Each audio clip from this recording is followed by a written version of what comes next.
Tonight, we again present the famous Mr. Chameleon of Central Headquarters in his most famous cases of crime and murder. Brought to you by the makers of Bayer Aspirin. For those who do not know who Mr. Chameleon is, we give a quick sketch of his character.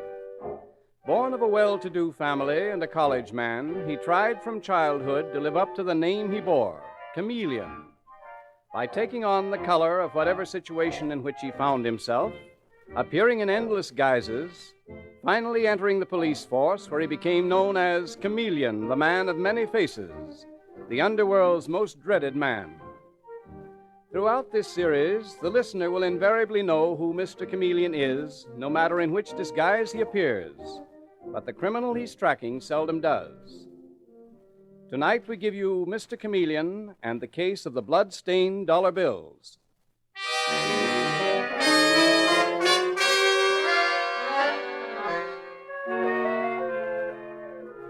Our story opens in the apartment of Hubert Van Dyke, a luxurious bachelor apartment in the smart East 60s.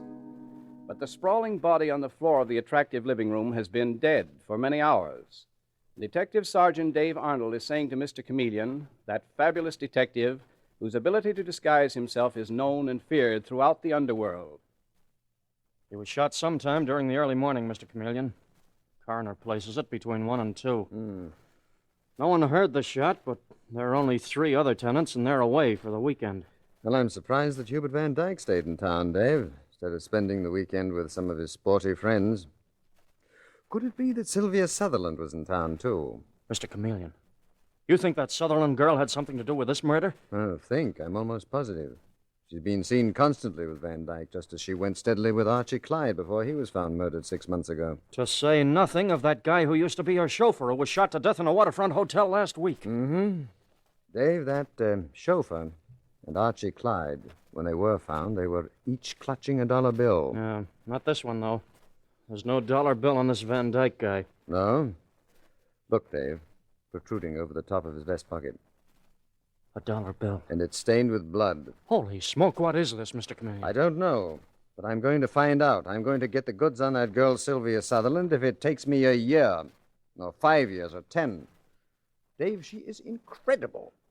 Beautiful, from a respectable family, travels around with a wealthy, fast young crowd, yet her name has been linked with 3 murders. She's mixed up in something very evil. Yeah, she's a smart baby, all right. One of the smartest criminals we've ever been up against. Yes, she is. And this dollar bill, what the devil is that supposed to symbolize? That girl is a complete mystery, and I don't like mysteries. At least I don't like the kind I can't solve. Sylvia Sutherland really gets under your skin, doesn't she, Mr. Chameleon? Dave, I dream about her. I positively dream about her. Well, nothing to do except question her again.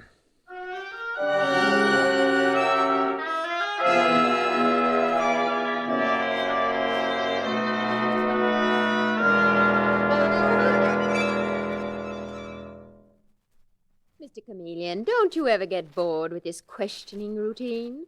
I should think you'd begin to find it pretty tiresome. I'm beginning to find you pretty tiresome, Miss Sutherland. Oh, do call me Sylvia. We're old friends by now. Why, this office of yours at Central Headquarters is like a second home to me. Miss Sutherland? That motto of yours hanging on the wall. The innocent must be protected. The guilty must be punished. It's such a noble sentiment. I agree. And the guilty are punished, Miss Sutherland. May take a little while, but they haven't a chance. I suppose you mean by that I haven't a chance. All right, Mr. Chameleon. If I'm a criminal, an evildoer, a murderess, prove it. Miss Sutherland, you are amazing. For months, you have been seen in the company of Hubert Van Dyke. Van Dyke is found murdered, and yet you were as hard and unmoved as if Van Dyke were a stranger. Maybe I've learned to be hard. But you've certainly learned your lesson well. Well, I guess I'll have to pay another visit to your guardian. Poor Mrs. Clarkson. She must be tired of seeing me, too. Aunt Edith can't help you, Mr. Chameleon. She knows nothing about Hubert's murder. She can't even give me an alibi.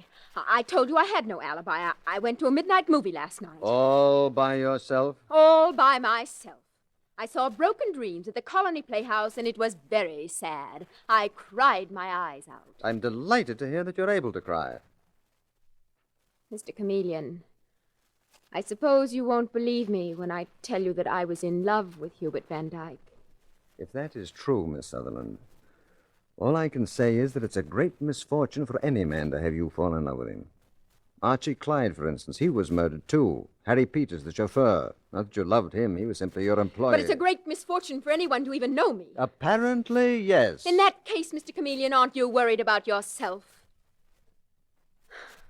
But if you want to see Aunt Edith, we'd better get started.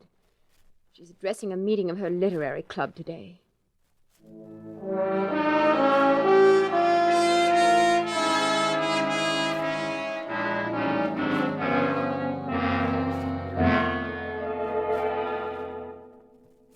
Mrs. Clarkson, I'm sorry to bother you again, but your niece Sylvia Sutherland is in trouble once more.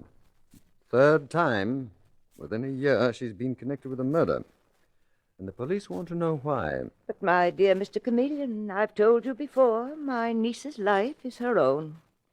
It breaks my heart, but there seems to be nothing I can do about it. You raised her, didn't you? Her parents died in an automobile accident when she was 2.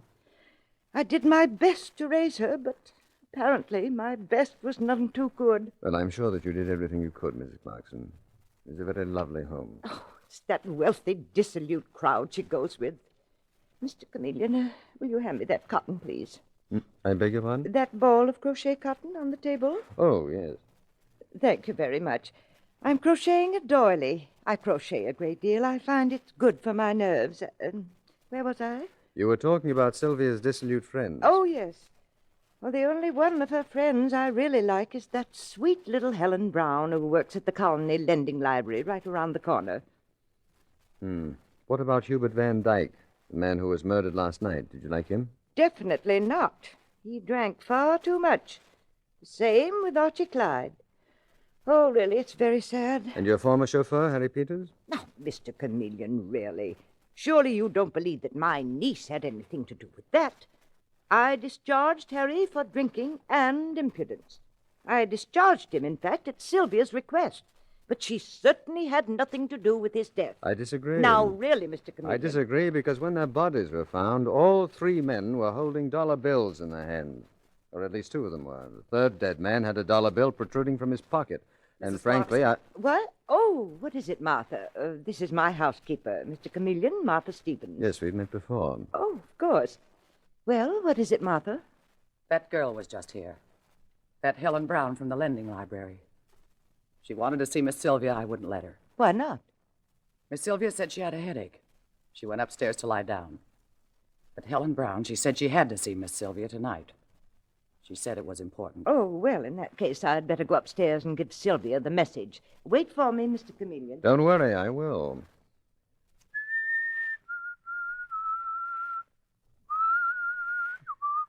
What's that you're whistling? Oh, you still here, Martha? That is Who is Sylvia? What is she? You familiar with him? Yes. Really a very beautiful room. You took good care of it, Martha. I do. Mrs. Clarkson likes beautiful things. Yes, that's quite evident. Martha, where was Miss Sylvia last night? What? Where was Miss Sylvia last night? Let's say between midnight and 3 in the morning. What do you want to know for? Can't you leave her alone? You cops make me sick counting her like you do. Where was Miss Sylvia between midnight and 3 a.m.? She was right here with me. You mean here in this house? You sure about that? Yes. She came downstairs to the kitchen just about midnight. And we sat there talking until after 3. And you needn't look at me so funny, Mr. Chameleon. I'd swear to that in court.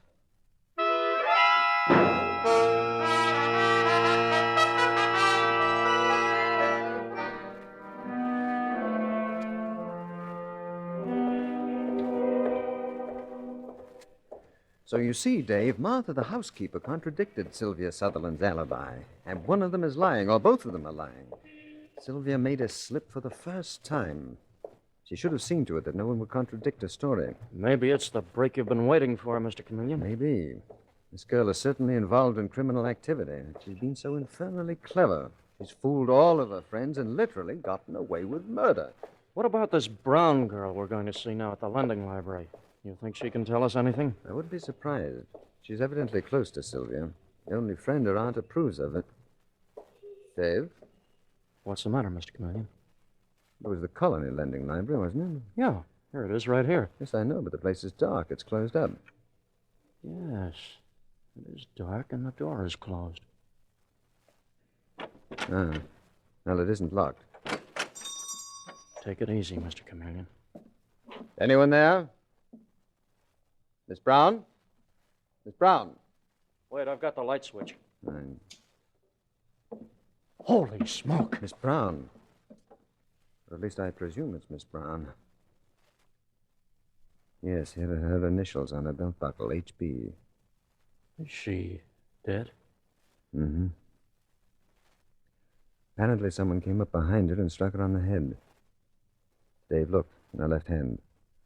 A neatly folded dollar bill.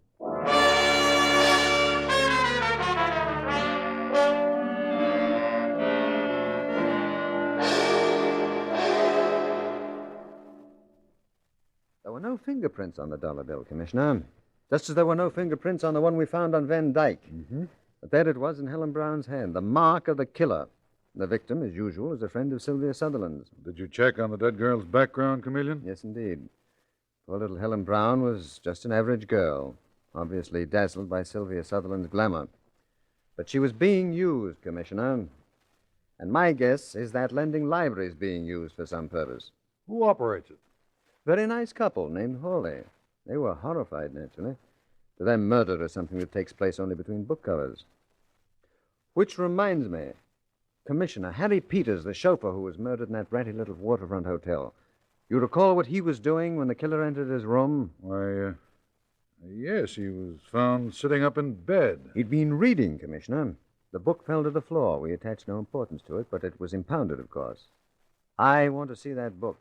You think it came from the Colony Lending Library? Yes. Commissioner, the Hawleys are reopening the library in a couple of days. Don't you think that the police might be able to persuade them to hire a man to succeed Helen Brown? And that man would be you, Chameleon, in disguise? Oh, yes, who else? I'll take the name of Wilbur Wilcox. Rumpled hair, rumpled clothes, pasty skin, plus a perpetual cold in the head. Mm-hmm. Yes, well, that does it. You may be walking into a hornet's nest, Chameleon. Yes, I think so. I hope so. If you could only put the finger on that incredible Sutherland girl. By the way, where Sylvia Sutherland is concerned, I've a brand new theory. From now on, Commissioner, everything I do will be based on that new theory.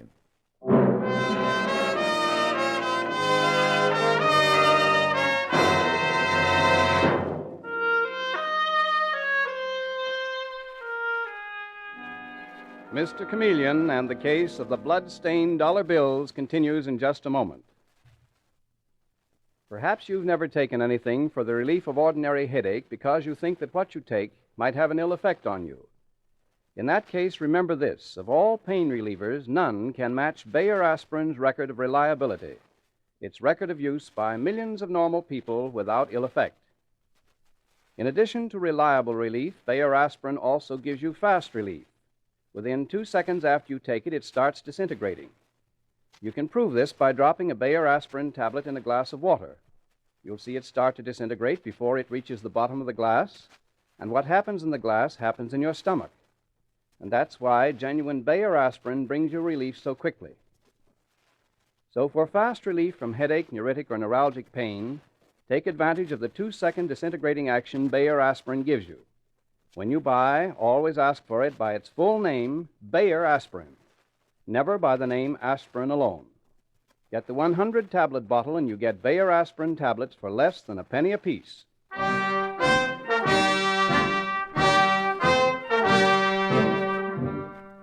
And now back to Mr. Chameleon and the case of the blood-stained dollar bills. It is several days later, and the Colony Lending Library has reopened its doors just a few minutes before. Inside is Mr. Chameleon, the famous detective, disguised as Mr. Wilcox, the librarian. Mystery novels. Mystery novels, nothing but trash. People should be forbidden to read such rot. Morning. Boarding, do you mind closing the door, please? I can't stand drafts. Okay. What could I do for you? Detective novel, no doubt you're the type. Yeah? And what's wrong with detectives? You should know, Detective Sergeant Dave Arnold. Huh? You should know, you should know. Mr. Chameleon, I didn't know you. I thought you were some kind of an assistant librarian. Wilbur Wilcox requires no assistance, Dave. He's quite capable of running this place by himself. Did you get an answer to that wire to Claremont, Wisconsin? Yeah, here it is. No. Another thing, Mr. Chameleon, you were right about the book. The one that Harry Peters was reading when he was murdered. It came from this lending library, and what's more, I think that... Watch it, Dave. Customer. What a customer. Huh? Oh, hello, Miss Sutherland. Well, if it isn't Detective Sergeant Arnold. Where's your friend, Mr. Chameleon? You look lonesome without him. He's, on a job. You mean he's no longer interested in me? Oh, I'm hurt. Or could it be that he knows when he's failed? Chameleon? He doesn't know the meaning of the word fail. Then he's more of a fool than I thought he was. Oh, good morning. Are you the new librarian? Yes, I am. Is that door open again? I'll close it. Thank you. What could I do for you, Miss Sutherland? Sylvia Sutherland. The notorious Sylvia Sutherland. Oh, yes. Or hasn't word reached the bookworms here at the lending library that I'm a dangerous woman? I beg your pardon. Oh, never mind. I'm returning this book. It's due today. The Devil's Brew. The Devil's Brew. Are you taking out another book, Miss Sutherland? Not now. Detective Sergeant Arnold. Yes, Miss Sutherland? There's one thing your friend Mr. Chameleon was right about. He wouldn't believe this, but I was very fond of Helen Brown. Apparently, I do bring tragedy to everyone I know. Miss Sutherland, wait a minute, will you? No, let her go, Dave. You don't want me to tail her, Mr. Chameleon? No, stick around. And let's take a look at this book that she's just returned. The Devil's Brew. Suppose we shake it.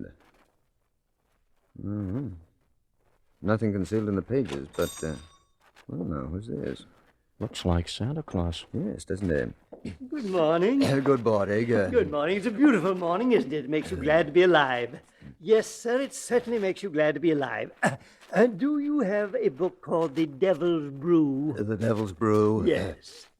Yes, but it isn't in right now. Oh, are you sure about that? Yes, certainly, I'm sure. But it may be in later. Oh, my. Excuse me. Can I interest you in something else? No, I want that particular book. I'll tell you, I'll stop back in about an hour.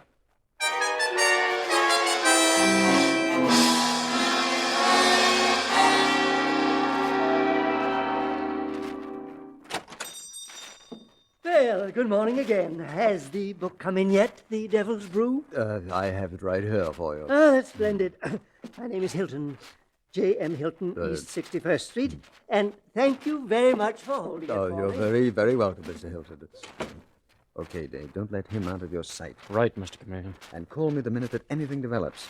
I'm closing up the bookshop in half an hour. After that, you'll find me at Sylvia Sutherland's.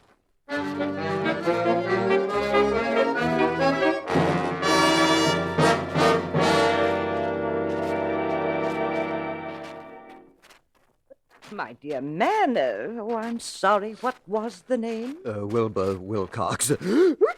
God bless you. There you go. My dear Mr. Wilcox, I don't quite understand why you insist on seeing my niece. Because, Mrs. Clarkson, it's a matter of grave importance. But does Sylvia know you? Oh, by the way, could I trouble you for that ball of crochet thread? It rolled under your chair. Oh, yes. There you are. Thank you. My dear mamma used to crochet. Really? Oh, how sweet. I find it wonderful for the nerves. But are you a friend of Sylvia's? No, Aunt Edith. He's not a friend of mine. Oh, Sylvia, my dear, I didn't hear you come in. Martha told me there was someone here. But he's not a friend of mine, Aunt Edith. He's the new librarian at the Colony Lending Library. Really? Well, why didn't you say so, Mr. Wilcox? Because I have an unpleasant duty to perform, Mrs. Clarkson. Dear, excuse me. What sort of an unpleasant duty? Something to do with me, no doubt. Yes, Miss Sutherland. You have been defacing one of the books that you borrowed from our library. You marked several of the pages. You drew circles around the page numbers. I had quite a hard time erasing them. Erasing them? Yes. I'm afraid the marks still showed when I... He gave the book to an old gentleman, but... Mrs. Clarkson, Yes, Martha? there's a telephone call for a Mr. Wilcox. Mr. Wilcox?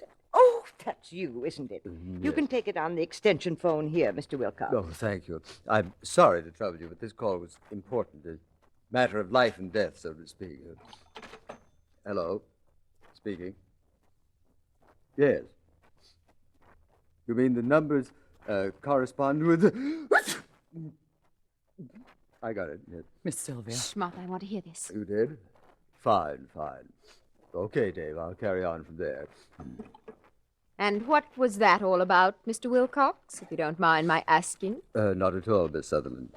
On the evidence just received, I hereby arrest you for the murders of Helen Brown and Hubert Van Dyke. But you can't arrest Sylvia. My niece can't be a murderess. Miss Sylvia never killed him. She never harmed anyone. And who are you to arrest me?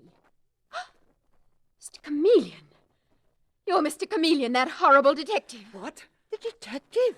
But he's nothing of the sort, Sylvia. His name is Wilcox. He said so. No, Mrs. Clarkson, your niece is quite right. I am Mr. Chameleon. Then why did you pose as Mr. Wilcox in that lending library? Because, Miss Sutherland, that lending library was a clearinghouse for your particular racket. I don't know what you're talking about.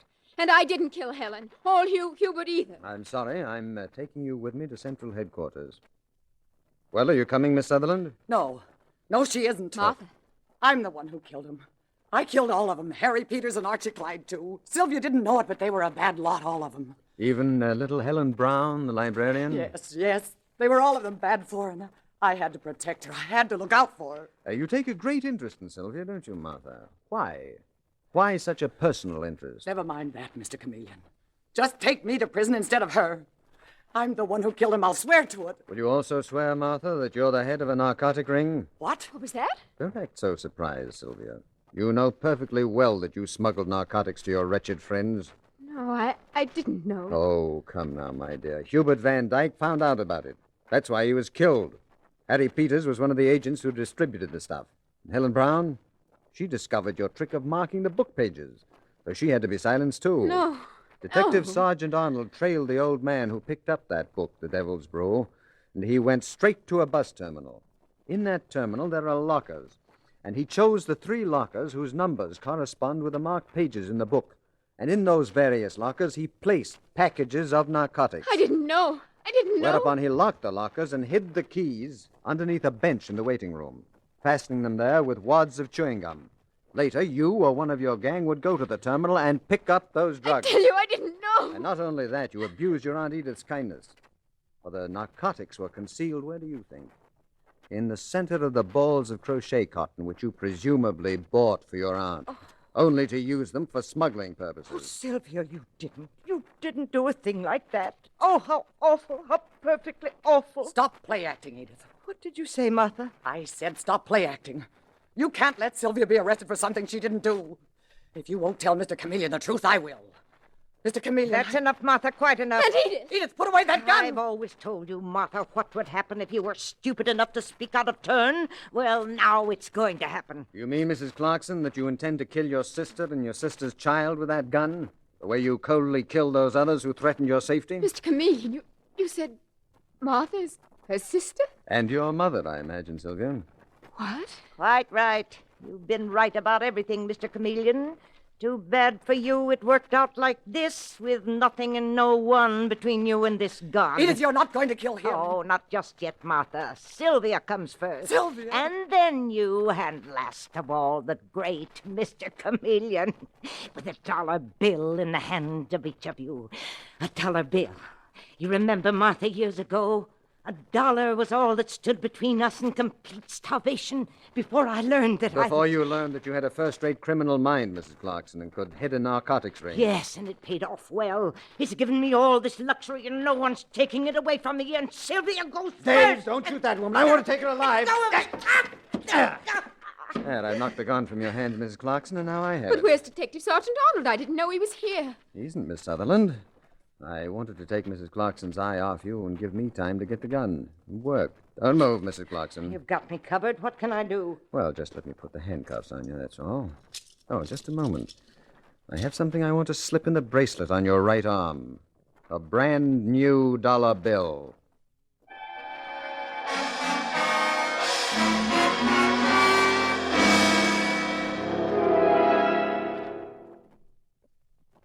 I still can't believe it, Mr. Chameleon.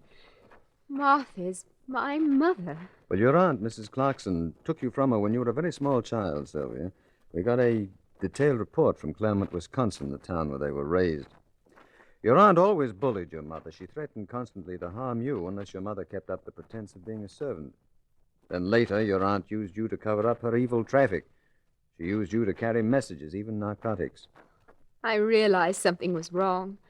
That's why I was so bitter and defiant and unhappy. But I never dreamed that she was doing anything so horrible. Yes, I know. But, Mr. Chameleon, why did you keep after me? Why did you keep calling me a criminal? Well, your aunt was a very clever woman, Sylvia. I wanted to divert suspicion from her mind that she was the one.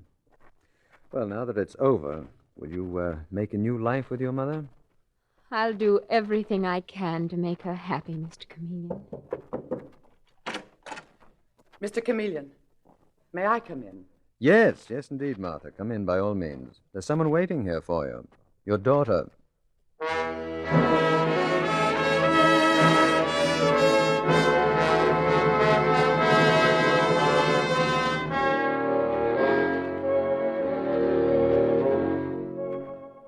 And with these words, Mr. Chameleon concludes tonight's murder case.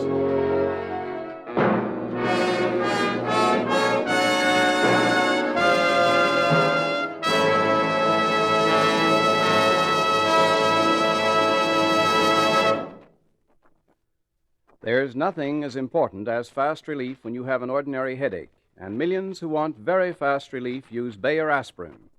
For Bayer aspirin is ready to go to work almost instantly. Within 2 seconds after you take it, it starts to disintegrate, and that's why relief comes so quickly. Remember this, and remember, too, that Bayer aspirin is one thing you can take with complete confidence. We say this because no other pain reliever can match Bayer aspirin's record of reliability, its record of use by millions of normal people without ill effect. So for fast and reliable relief, use genuine Bayer aspirin. And when you buy, ask for it by its full name, Bayer aspirin, never by the name aspirin alone. Get the 100-tablet bottle, and you get Bayer aspirin tablets for less than a penny apiece.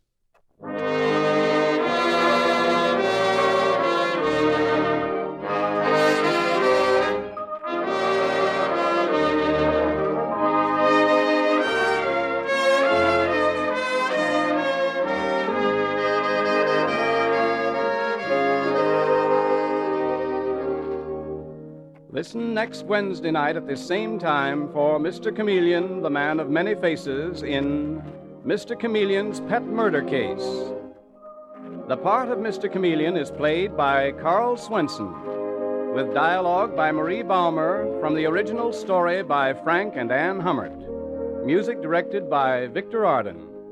Your announcer is Howard Claney.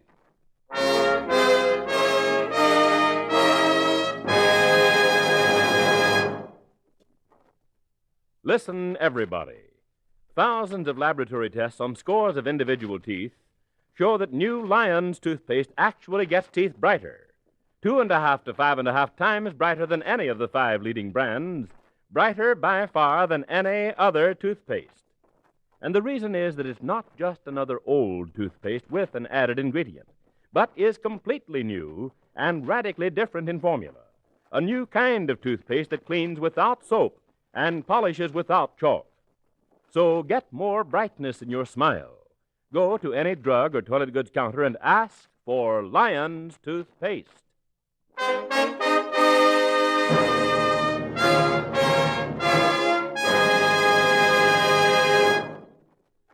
Mr. Chameleon, the new mystery drama, will be heard in another performance next Wednesday night at this time. This is CBS, the Columbia Broadcasting System.